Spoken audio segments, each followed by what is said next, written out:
Our team has got you covered. In an exclusive one-on-one interview, Jeff Harris talks with a lawmaker serving on the assassination task force.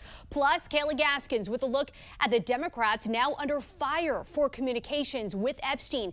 And Emma Withrow digs into what's next with the files after the bill is passed to force a release.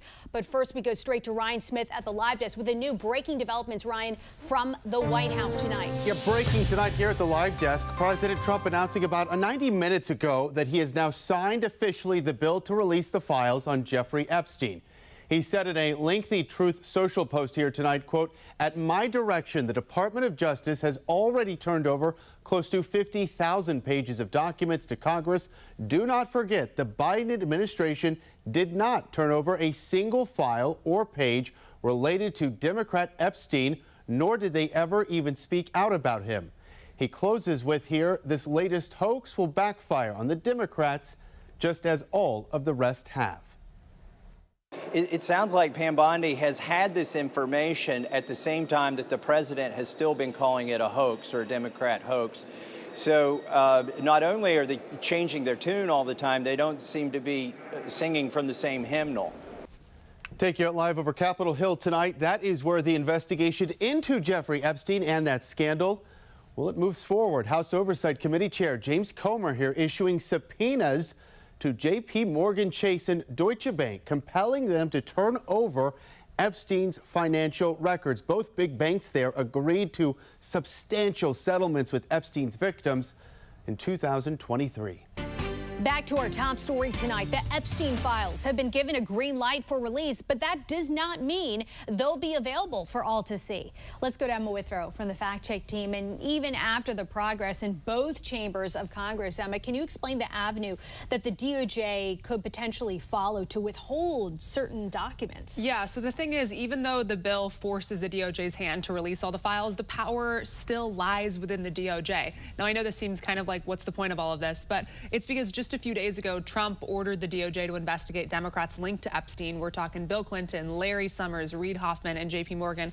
So why does any of that matter? Well, there's a list of provisions written into this bill, the Epstein Transparency Act. You can see them right there on your screen. That specifically allows the DOJ to withhold the files. And one of those provisions is that if the documents would, quote unquote, jeopardize an active federal investigation or ongoing prosecution, so long as the withholding is narrowly tailored and temporary, they're allowed to keep them sealed until that investigation wrapped up. And the thing with this story is under scrutiny has always been timing. Yeah. As far as those investigations into Democrats go, many have said, why now? What is the new information that is leading the DOJ to open up these investigations? What did you find? Yeah, that's where critics are saying this is getting more politicized. So, you know, in a July memo, the DOJ made several definitive statements. They said they found no credible evidence of a client list or no evidence of blackmail operations. And they explicitly wrote in this memo, we did not uncover evidence that could predicate an investigation against uncharged third parties. The only new information that's come out publicly regarding Epstein recently was those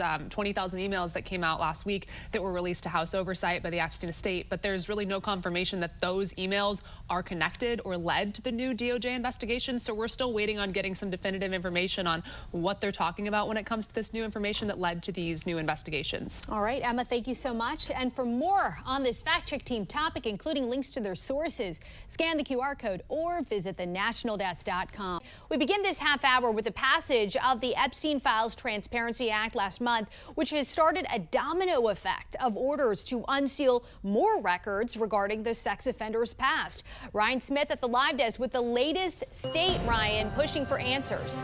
Yeah, we go to Florida here. A federal judge in Orlando just signed off today on the DOJ to release decades-old transcripts from a grand jury investigation into Epstein's abuse of underage girls in Florida. That case ultimately ended without any federal charges filed.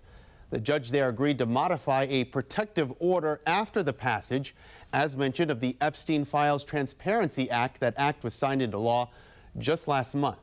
Now, the Justice Department has made similar requests to two judges in New York to unseal transcripts, which are typically shielded by very strict grand jury secrecy laws. Now, these new files would come from the DOJ's indictment back in 2007. Epstein's attorneys at the time attacked the credibility of his accusers out publicly while secretly negotiating a plea bargain that helped him avoid any serious jail time. Years later, a DOJ report found that the lead U.S. attorney in Miami on that case, Alex Acosta, exercised, quote, poor judgment in his handling of the investigation.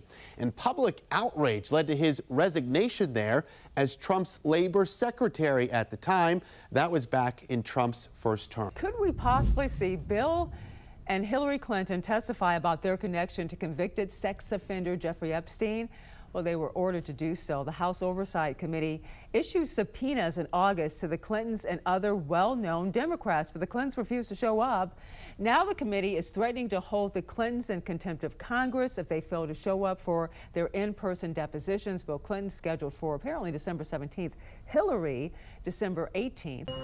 It is 18 minutes past the hour. This morning at the live desk, we have a live look over Capitol Hill and some news on the Jeffrey Epstein situation. A federal judge has now ordered the Trump administration to give a description of all the materials it intends to publicly release about convicted sex offender Jeffrey Epstein, and this is in an effort to protect his victims.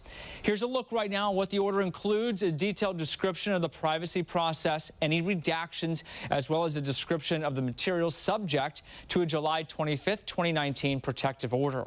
That order comes after attorneys who represent some of the victims say documents recently uploaded, quote, have exposed the identities of the victims and caused significant emotional distress. You'll remember earlier this month, President Trump signed legislation forcing the DOJ to release those unclassified records, documents, and other materials related to Epstein. The U.S. District Judge gave the Department of Justice until noon next week on Monday to roll out and provide all of that information. We will follow the law. The law passed both chambers last evening. It has not yet been signed, but we will continue to follow the law, again, while protecting victims, but also providing maximum transparency. Madam Attorney General, the DOJ statement earlier this year saying that the files would not release mentioned the fact that the review of the documents and the evidence did not suggest that any additional investigation of third parties was warranted. What changed since then that you launched this investigation? Information that has come for information. There's information that new information, additional information, and again, we will continue to follow the law, to investigate any leads. If there are any victims, we encourage all victims to come forward, and we will continue to provide maximum transparency under the law. For a look at how we got to this point and what could come next, let's bring in former U.S. Attorney John Fishwick. John, as you know, the House Oversight Committee took the lead in the subpoena of Jeffrey Epstein's estate and in the subpoena to banks for his financial records. As we kind of take a look back at how we got here, why not the DOJ? Why do you think this is all unfolding now?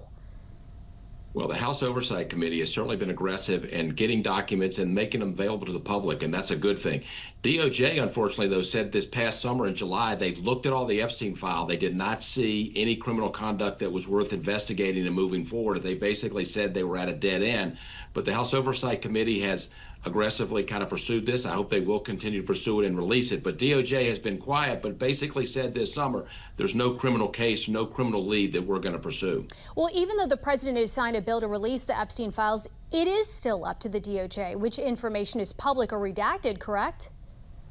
Correct, Dee Dee. So I think the public may be a little disappointed. There's not going to be a huge unveiling of all the Epstein file. DOJ has the power, typically, and also under this law to say, look, we've got an ongoing investigation. President Trump and Pam Bondi has asked us to investigate Democrats. And so that could be a hold on some of these documents.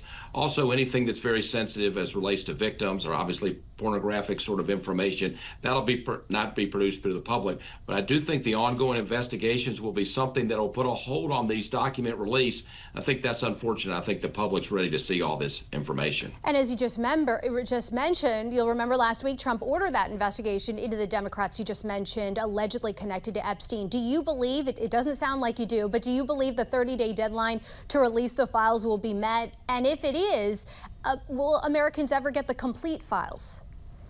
I think the unfortunate thing for Americans is, there have been a lot of starts and stops on releasing the Epstein files and the Epstein documents, and we obviously don't have them all. I don't think at the end of this 30-day period we're going to get them all. I expect we'll get some of them, Dee Dee, but I think a lot of it will not be produced. I think DOJ is going to say, look, we've been ordered to do an investigation, and typically what we do until that investigation is complete, we don't want to taint that investigation, so we don't release everything. So I think there'll be a partial release by DOJ, but not the complete files. All right, we'll put a pin in that. Before I let you go, John, finally, a lot of questions, including from a judge overseeing the case of former FBI Director James Comey. The DOJ first said the indictment against Comey was never presented to the full grand jury. Now federal prosecutors are saying it was reviewed. So a lot of back and forth. What do you think is happening here, and how strong is Comey's argument that the case should be dropped? Yeah, there's a little uncertainty about what happened in the grand jury room because they voted down one of the indictments, but when they voted down that one indictment, they did approve two of the charges. Remember, though, the ultimate catch-all safeguard for DOJ, even if the judge dismisses it, that they have a 6-month safeguard that lets them refile the charges even if the judge dismisses it. So this case is going to continue to move forward. There is going to be back and forth about what happened in the grand jury, but ultimately this case is going to be move forward, but there's going to be a lot of legal action and appeals before that takes place. All right, former U.S. Attorney John Fishwick, as always, thank you for your time and expertise tonight. Thank you.